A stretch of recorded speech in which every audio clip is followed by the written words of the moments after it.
Amen. All right, we're ready for Genesis 26 to 29. This is our outline of the book of Genesis.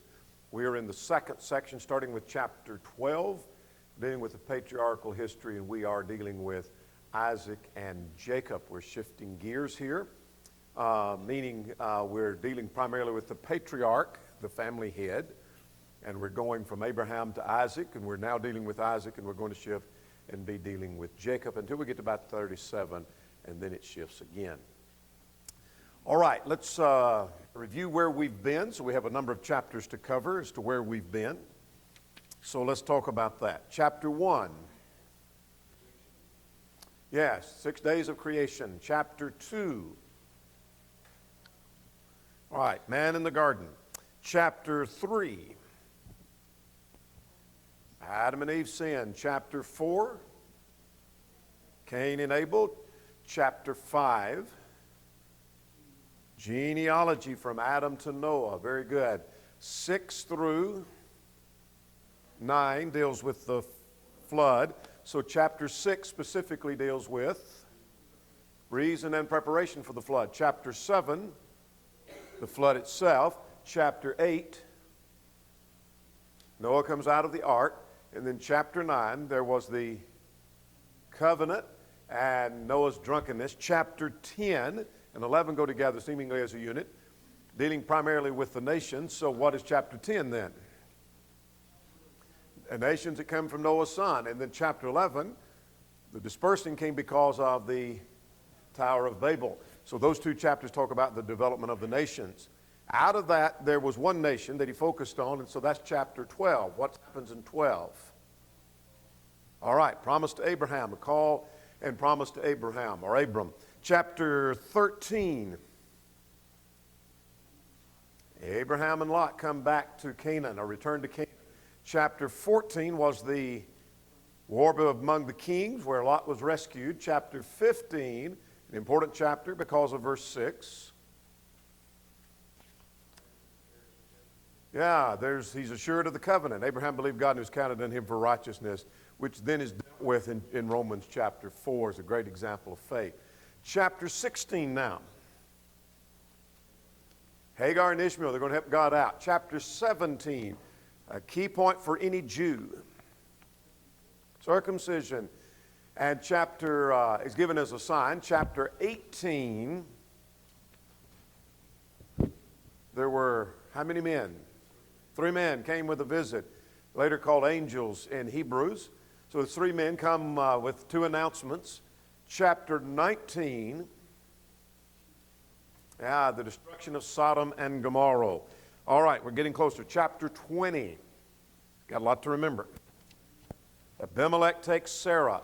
Chapter 21, birth of Isaac. Very good. Chapter 22, key chapter. Offering of Isaac. Then there's chapter 23. Sarah's death and burial. In chapter 24, these were last time. Wife for Isaac. Rebekah's found for Isaac. And then chapter 25 is where we quit. Abraham's death and the birth of Jacob and Esau. And that's why we've shifted gears and looking at a different patriarch, the next in line, which would be Isaac. Question number 1 for tonight, and that is a summary of chapter 26. Isaac and Abimelech. Isaac and Abimelech. Several things happen in this chapter that we'll get to, but let's get 2 or 3 questions out of our way here. Question number 2, how did Abimelech find out that Rebekah was Isaac's wife?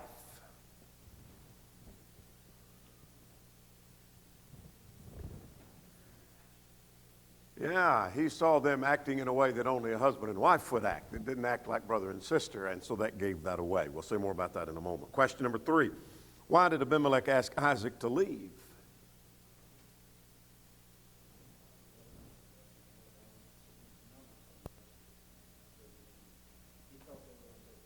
Yes, he felt threatened by that because of the prosperity of Isaac. And so you need to move on. He did respect him, but to some degree, but at the same time, he's fearful and asked him to move on. Question number 4. What was the covenant between Abimelech and Isaac? Absolutely. Verse 29 of this chapter, do no harm to us. One more. Question number 5. What caused Isaac and Rebekah grief?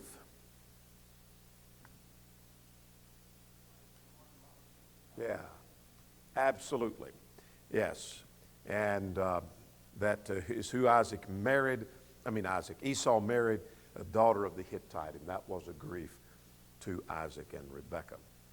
All right, let's work our way through this chapter here. 35 verses, so we've got several things that develop here. The storyline, we're going to learn some practical things. By the way, question number 10, if you don't have some practical things, start watching for those as we go through. We're going to list several of those toward the end of our study as time permits. But anyway, here we have, in verses 1 to 5, God told Isaac to stay in Canaan during the famine. So let's start there and work our way through, and then we'll come to the next section and where we are on our map. What happens in verses 1 to 5? Besides God is telling him to stay there. It's a famine that is not the same as the first famine. It's mentioned here. Now, by the way, Abimelech, this is probably not the same Abimelech we dealt with earlier with reference to Abraham.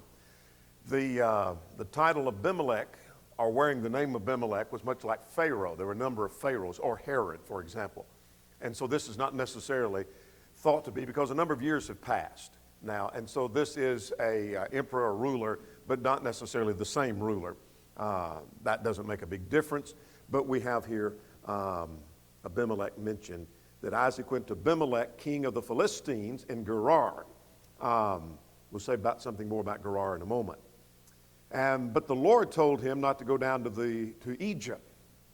In light of what we talked about last time, what seems to be the point here? Don't go down to Egypt, I want you to stay here. Sojourn in this land, why? Verse 3. Verse 4. Yeah, this is the land that I promised you. So don't go down to Egypt. This is the land that I promised you. So here we have the renewal of the covenant in verses 3 and 4 that I will bless you, and this is for you and your descendants, and I will make your descendants multiply as the stars, and I'll give you descendants of these land and the seed, and in your seed will all nations of the earth be blessed. Well, that's a repetition of the promise of Genesis 12, verses 1 to 3. So verse 6 now begins. That Isaac tells us that, I lost my place. Isaac dwelt in Gerar. Then we'll say more about verses 6 through 11. But anyway, let's see where that is. You've seen this on the map before. It's actually on the next one. Here's the Dead Sea to give your bearing to that. And Abraham is buried right in here at Mamre, at Hebron, close to Hebron. And this is Gerar, in the land of the Philistines. So that's where Isaac is going to dwell for a while. And so he doesn't go down to Egypt. He settles in there at Gerar for the moment. All right, let's go back to chapter 26, beginning at verse 6. Isaac tells Abimelech what? This is my sister. It's actually his wife. But he goes even further than Abraham, because Abraham and Sarah that was his half-sister, wasn't it? But that's not the case here. And so he stretches it even more. Why does he tell that story? Absolutely. He was afraid, and he said she was beautiful to behold, and they'll kill me on account of you, and so that they can take you. Now, at verse 8, it came to pass that after a long time, Abimelech looked out his window, and he saw Isaac showing endearment to Rebekah, his wife. What were they doing? Well, I don't know. There's several translations give us some insight. The King James says they were sporting. The New American Standard says they were caressing. The Revised Standard says fondling. And the English Standard says they were laughing.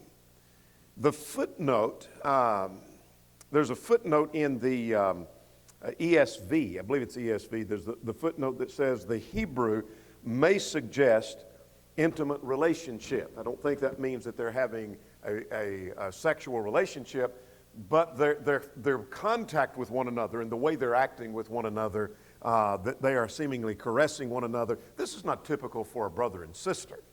And this is a dead giveaway. There's something practical to learn from that we'll come back to in a moment. But verse 9, what was Abimelech's reaction to that?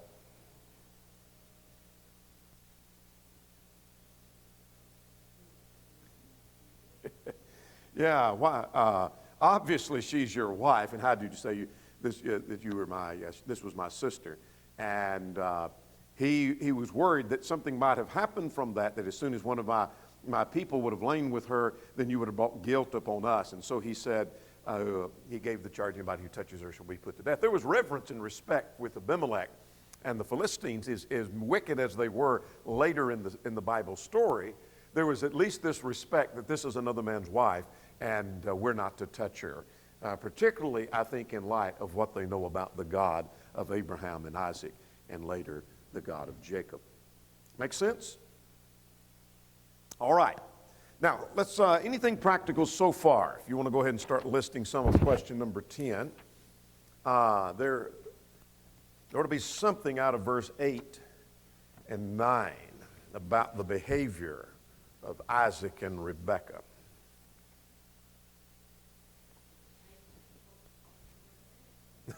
Absolutely.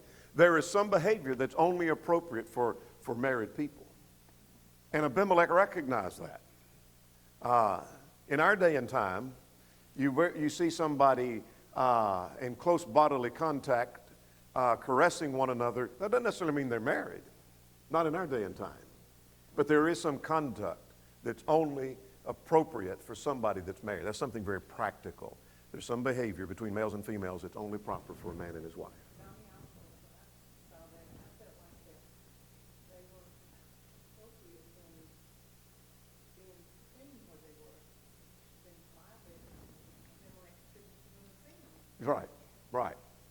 Right. This was something that is seemingly a public display of whatever it is that they're doing. I don't think it was a full sexual relationship out in the open, but at the same time, there is some kind of caressing, some kind of, as one translation puts it, sporting, or at least they were showing endearment to one another. That was obviously, this is not his sister. You don't treat your sister this way. This is his wife, and he's lied to me about this. All right, let's move on. Let's go to 12 to 16. Isaac is blessed and he becomes prosperous, and the storyline is basically what God is doing for building this nation of the Jews. So let's start at verse 17, go through verse 25. What happens? What do you see? He's still in the valley of Gerar. What's Isaac need to do now? He's going to kind of stay there because things are beginning to grow, and his people are growing, and his family's growing, and his flocks are growing. The Philistines have done something to him. They stopped up the wells. And so Isaac dug again the wells that they dug in the days of Abraham. The Philistines had stopped them after the death of Abraham. That is, they'd filled them with earth in contempt. And Isaac dug the wells. And notice one of the ones that he dug at Gerar, they quarreled with Isaac's herdsmen over that, and saying, this is our water. So when they redug the well, he named it, verse 20, take a stab at it. Esek, which means quarrel. That's why he named that well that. Then he dug another one, and they quarreled over that one, and he named that one Sitnah. And what does that mean? Enmity. And he moved to another well, and they did not quarrel over it, and he named it Rehoboth. And what does Rehoboth mean? Spacious or room. And so now there is room. So as he kept moving on out, began to call it something else. So he built an altar according to verse 25. Well, let me see. I need to back up a little bit. Verse 22, they went up from there to Beersheba, and the Lord appeared to him that night, saying, the God of Abraham, I am the God of Abraham. Do not fear. I am with you. I will bless you and will multiply you. So he built an altar there, and he pitched his tent there, and Isaac's servants dug a well. Now, what's I started actually at verse 17. I skipped verses 12 to 16. What happens in 12 to 16? That's what I was looking for, and I skipped right over the top of that. Yeah, this is, I think, part of the storyline is not just that Isaac is a good farmer and he knows how to grow crops and he knows how to dig wells, but I think the storyline is God is blessing this nation and it's growing and building, and God had promised to make a great nation out of them. And part of that is prospering the offspring of Abraham. So I think that's the storyline beginning at verse 12. That he began to prosper, continued to prosper, became very prosperous, so much so the Philistines began to be envious of that and fearful of that. And so you've got to move on and you've got to go. And that's when they go start digging the wells. Well, let's dig this well so we can live here. Well, they got to go out even further and go out even further until finally the Philistines are satisfied. Questions or comments before we go further? It was. They had been dug, and they, in contempt for Abraham's people, they had filled the wells and with earth or with dirt. And Isaac has to redig those wells. But he does it under stress because they're contending with him and they're quarreling with him over that. Let's start at 26 now. And Abimelech makes a covenant with Isaac. This is 26 to 33. We won't read all of that. Basically, Abimelech comes to him, that is to Isaac, brings some men with him. And when he gets there, basically what is this agreement that they make?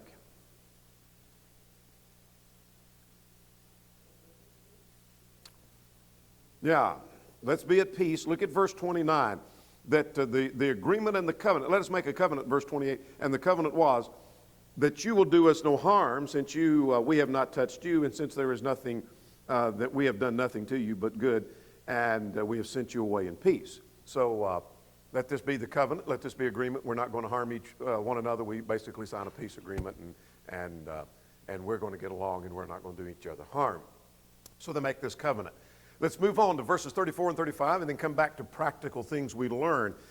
Esau was 40 years old, and he took wives of Judith, the daughter of Beeri the Hittite, and Basemath, the daughter of Elon the Hittite.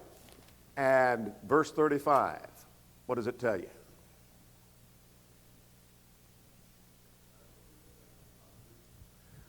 That was a grief to Isaac and Rebekah. Now, what have we seen so far that tells you why that was a grief?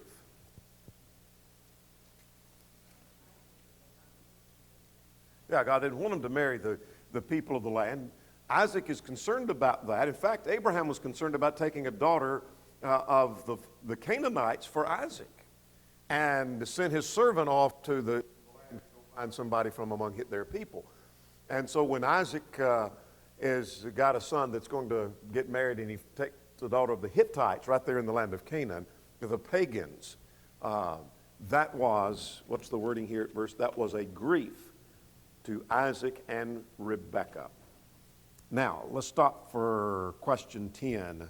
At least part of question 10. Practical things that you've learned from this chapter.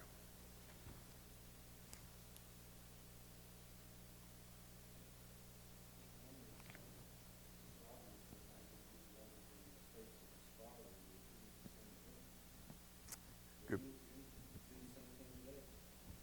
Absolutely. Absolutely. Yeah, he repeats the same principle, particularly in the case of lying about who he's married to, that this is my sister, and repeats the same problem, and we do that very same thing. Good point, good point. I'm sorry? All right. Marrying outside of the faith is indeed a problem. It's a grief to parents.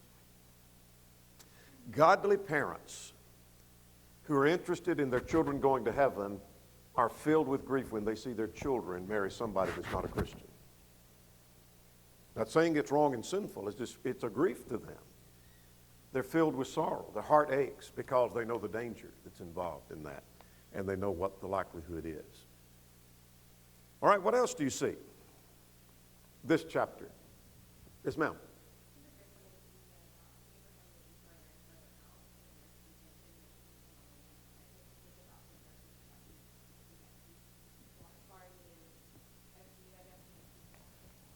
it is possible, as much as. All right, good point, yeah.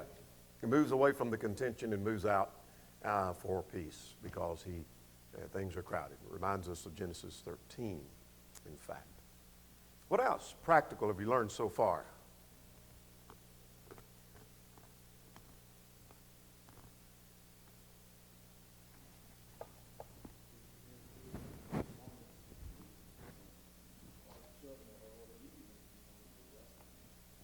Absolutely. Yeah, as long as we follow the Lord and His instructions, we're going to be blessed. All right, let's move into chapter 27 now. Question number 1. What's that chapter all about?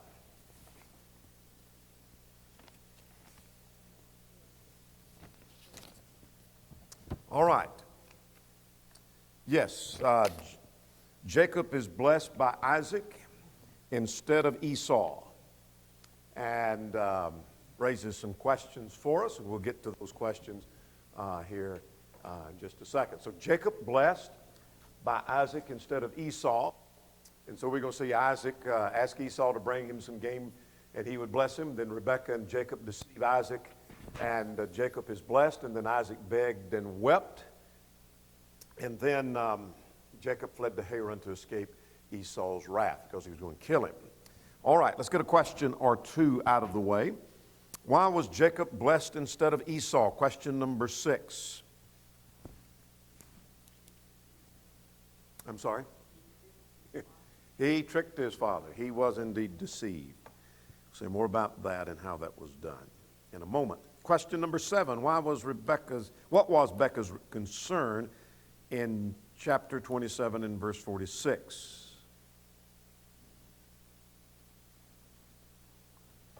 Because what had just happened in the previous chapter, she's concerned about Jacob now, and what's she concerned about? Who he's going to marry. Yeah. And what may happen with that. We'll come back to our questions in a moment. Let's go to 27 now and see what. Verses 1 to 4, Isaac asked Esau to bring him some of the game, and he would bless him. So let's get verses 1 to 4, and then we'll make some comparison with that to chapter 25. Isaac is old, his eyes are dim, setting the stage for us to understand that he can't see clearly. He is getting on up in years, and he called for Esau, and he told him to do what? Verse 3 and then verse 4. Here's what I want you to do.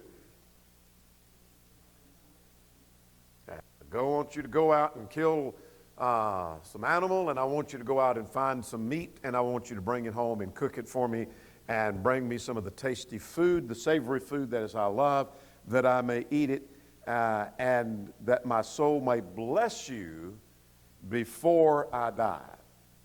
Now remember, Esau's the eldest son, right? What has he done prior to this? He had sold his birthright. Now, let's go back to chapter 25 and in verse 23. What Isaac is attempting to do is contrary to the prophecy that had been made in chapter 25. In verse 23, the Lord had said when Jacob and Esau were born, here's what the Lord had said: 2 nations are in your womb, 2 people shall be separated from your body, one shall be stronger than the other, the older shall serve the younger. Now let's stop and talk just a moment. Let's get ahead of ourselves now and look at. Let's drop down to verse 30. Let's see, verse 36. In verse 36, a little bit later, Esau's upset, and he said, "He took away my birthright, and now he's taken away my blessing." And the question is, what's the difference in the birthright and the blessing? Are they the same? Some think they are. Others think, no, they're distinct. They must be distinct because Esau makes a distinction here. What was the distinction? Well, we're not specifically told at this juncture. It's implied, I think, at this text, but perhaps later on there's some things, a difference between the blessing and the birthright implied in, say, perhaps in Deuteronomy. But it seemed that the birthright had to do with the person's inheritance, whereas the blessing had to do with the leadership aspect that generally went with the eldest son. And the birthright generally went with the eldest son. But there was cases where that did not happen. And so let's draw the birthright seemed to be focused primarily on the inheritance. The eldest son got a double portion. And so if a man had 4 children, for example, or had 3 children, let's say he has 3 children, then whatever the father's inheritance was, whatever he leaves to his children, it would be divided by 4. And the eldest would get a double portion. That make sense? He gets a double portion of what everybody else gets.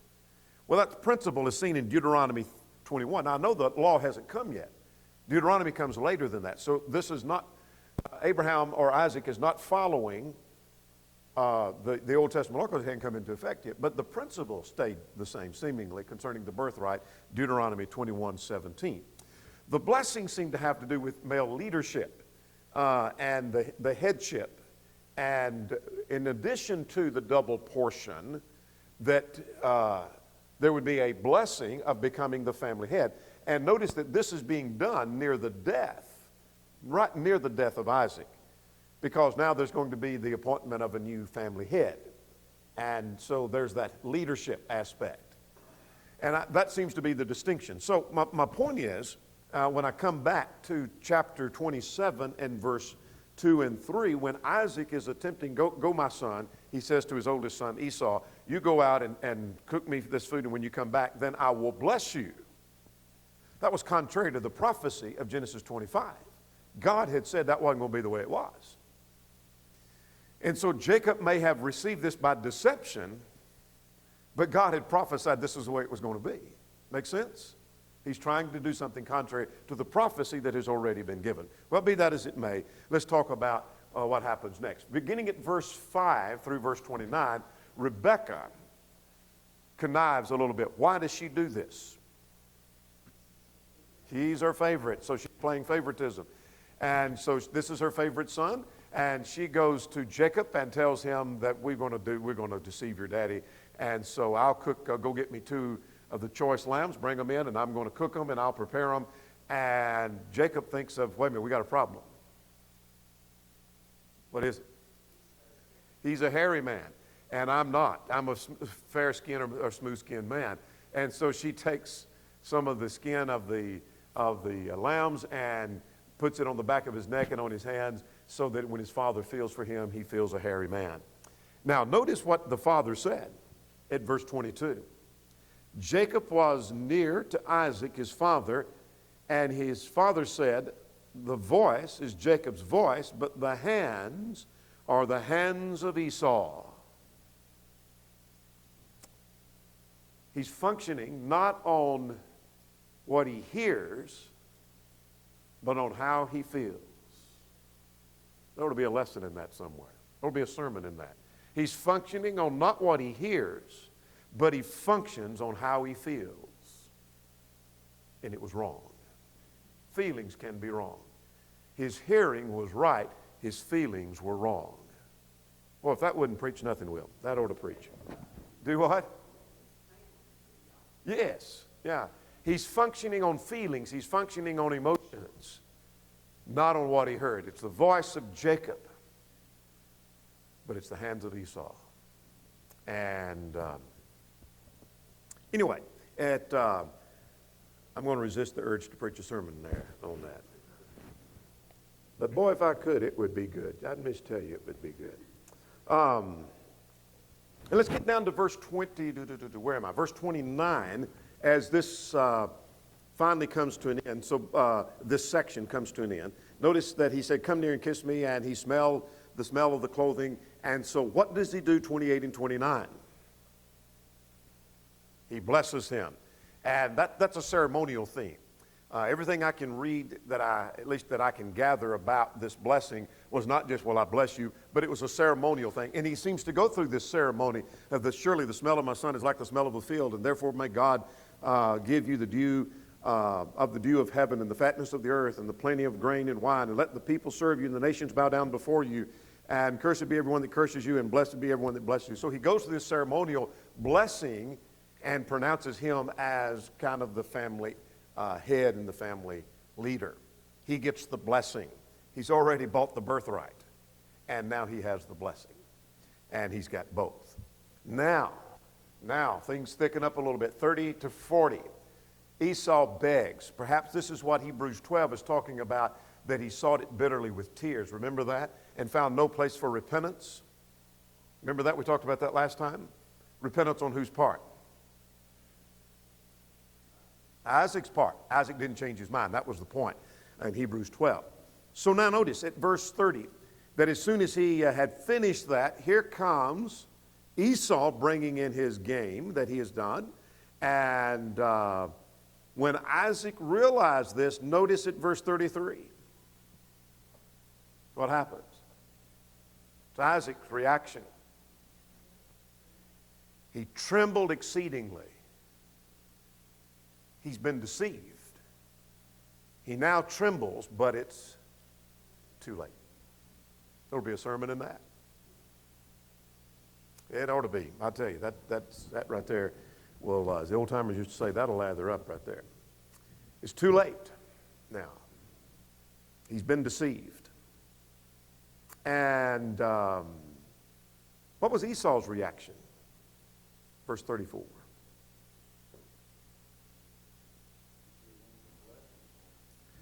Is there not still a blessing for me? And he said, no. But I want you to notice the bitter cry. That there was exceedingly great and a bitter cry. And bless me, my father. But Isaac indeed refused. He sought it bitterly. Hebrews 12:17 says that he cried and he cried and he cried. He sold his birthright. He belittled it, minimized its value earlier last week in our study. And tonight he's crying bitterly, trying to get that birthright and that blessing back. And it's too late. Look at verse 38. At the end of verse 38, Esau lifted up his voice and he wept. And basically, I'm going to summarize 39 and 40. You summarize it for me. What does Isaac say to him?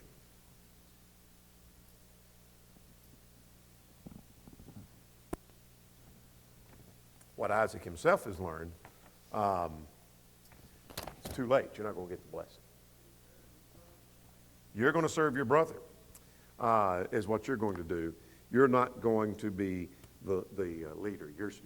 Your brother will be the family head, and you will be his follower. You're going to serve him. Now, let's see. Jacob escapes from Esau. Why does he escape from Esau? It says he's going to kill him.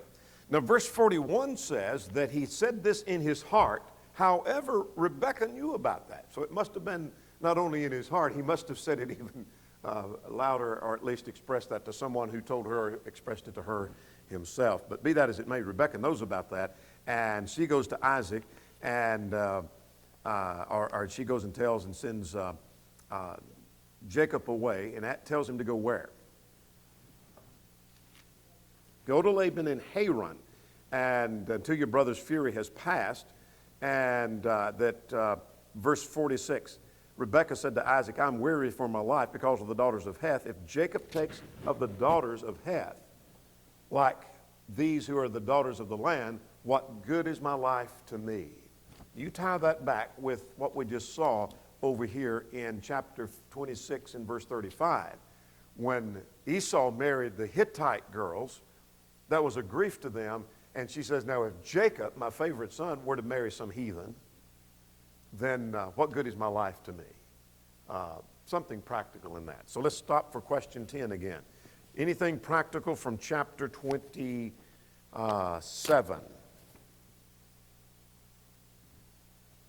Chapter 27, what do you see? Practical.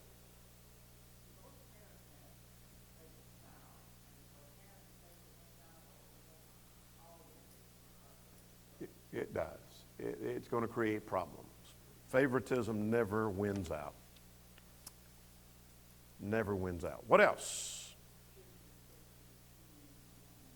Absolutely. It got Isaac and it deceived Isaac. and misled him, caused grief. Good point.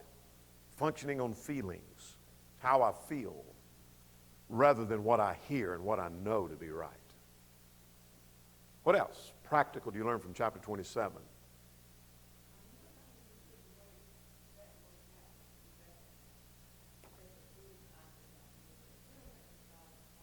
Yes. Yes. And I think there's a practical thing within that God does, there's things that God does not cause, but God uses. God uses things that he might use someone's poor example. He did in 1 Corinthians 10, by the way. Someone's poor example to encourage people to do better. But God didn't cause that. So God didn't cause the deception here, but that's how it came about. God, for example, another case would be a most obvious case. God had planned all along for his son to die on the cross, but God didn't cause them to kill him. But God used the evil they did as a sacrifice and a benefit for man. And so here's something that God used, but he didn't cause. But it was God's plan all along for Jacob. That was part of the prophecy of chapter 25. Well, I can't leave chapter 27 without again calling attention to the fact that marrying someone that is not a servant of the Lord causes grief to the parents. And that Rebekah viewed that as, what good is my life to me if my children are marrying among the heathens? I mean, my life is gone. My life is over. My life is in shambles, basically what she's saying. To see my son I love to go among the heathens. All right. Anything else on chapter 27? Question 1 again. Summary of chapter 28. Let's see what that's about. 28 is Jacob's dream. Let's go to question number 8. What was Jacob's dream?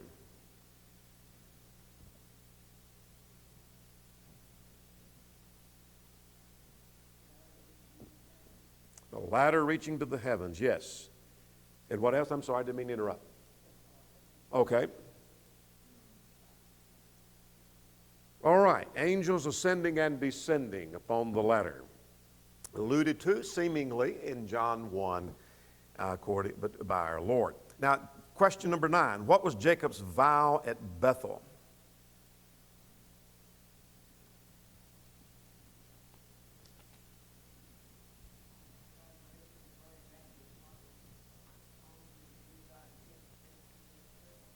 Absolutely, absolutely. Let's work through Jacob's dream, chapter 28.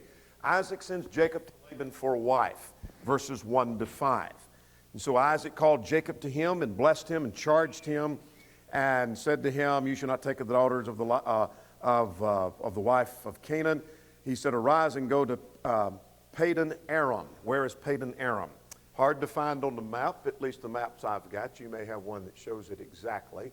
I'm going to show you where it is, though it's not identified. Right there at that point is where it's thought to be on the way to Haran. And so that's where, as he's headed toward Haran to go back to Laban, that's where he's supposed to be going and find a daughter of the people and not among the Canaanites. Now notice at verse, so take a daughter of Laban, your mother's brother.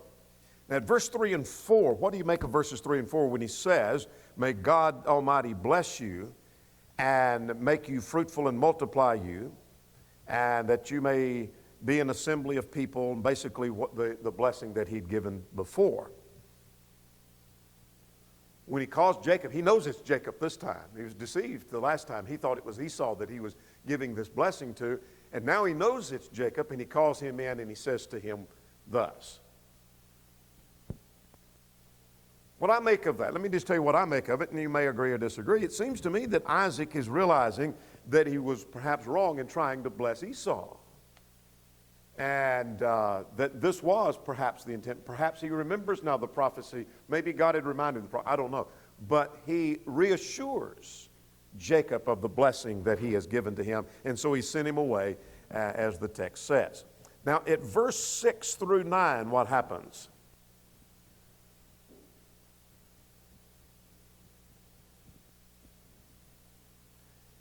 Esau, yeah, he saw that Isaac had blessed Jacob and sent him away, and that Jacob had obeyed the voice of his father and mother. And Esau saw the daughters of Canaan did not please his father Isaac. So Esau went to Ishmael's family and took a daughter of Ishmael, Abraham's son, the sister. And let's see, I lost my place. Verse 9, to be his wife in addition to the wife. So he takes another wife. But he goes among the Ishmaelites, and that is he goes to the daughter. So thinking that that might please his father, they're not taking of the daughters of the Canaanites. Now let's get the dream 10 through 20, and our time will be about gone. Jacob, when he went to Beersheba toward Haran, came to this place, and he made him a pillar of stones, and he laid down, and he had a dream, and he saw this ladder, and he saw angels ascending and descending. What's the point of that?